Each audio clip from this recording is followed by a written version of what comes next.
نماز میں حرکت کی صورتیں اور ان کا حکم۔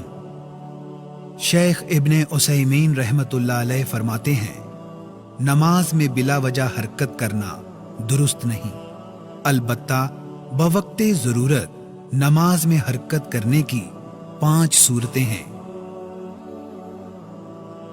نماز کی درستگی کے لیے واجب حرکت، مثلا نبی کریم صلی اللہ علیہ وسلم کو جبریل علیہ السلام نے بتایا کہ آپ کے جوتوں میں گندگی لگی ہے، آپ نے نماز جاری رکھی اور جوتے اتار دیے۔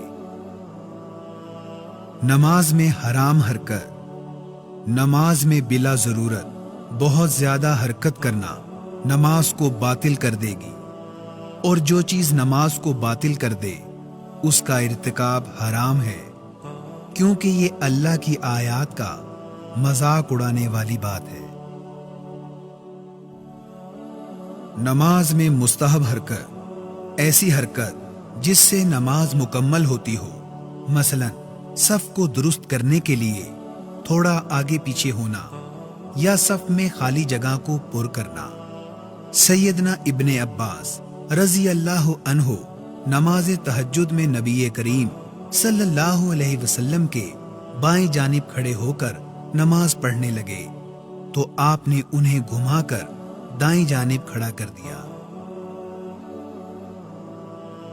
نماز میں مباح اور جائز حرکت، بوقت ضرورت کم یا زیادہ حرکت کرنا جائز ہے، جیسا کہ رسول اللہ صلی اللہ علیہ وسلم کا اپنی نواسی امامہ رضی اللہ عنہا کو اٹھا کر نماز ادا کرنا۔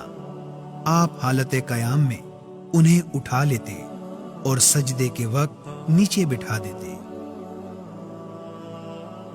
یا حالت جنگ میں چلتے پھرتے نماز ادا کرنا۔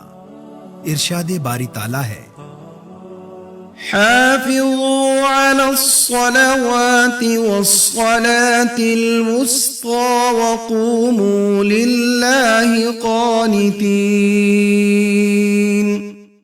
فإن خفتم فرجالا أو ركبانا فإذا أمنتم فاذكروا الله كما علمكم ما لم تكونوا تعلمون۔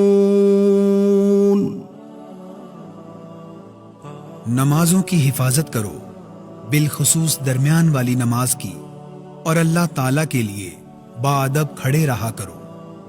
پھر اگر تم حالت خوف میں ہو تو پیادہ یا سوار جیسے بھی ہو نماز پڑھ لیا کرو۔ پھر جب تم حالت امن میں آ جاؤ تو انہی طریقوں پر اللہ کو یاد کرو جو اس نے تمہیں سکھائے ہیں، جنہیں تم پہلے نہیں جانتے تھے۔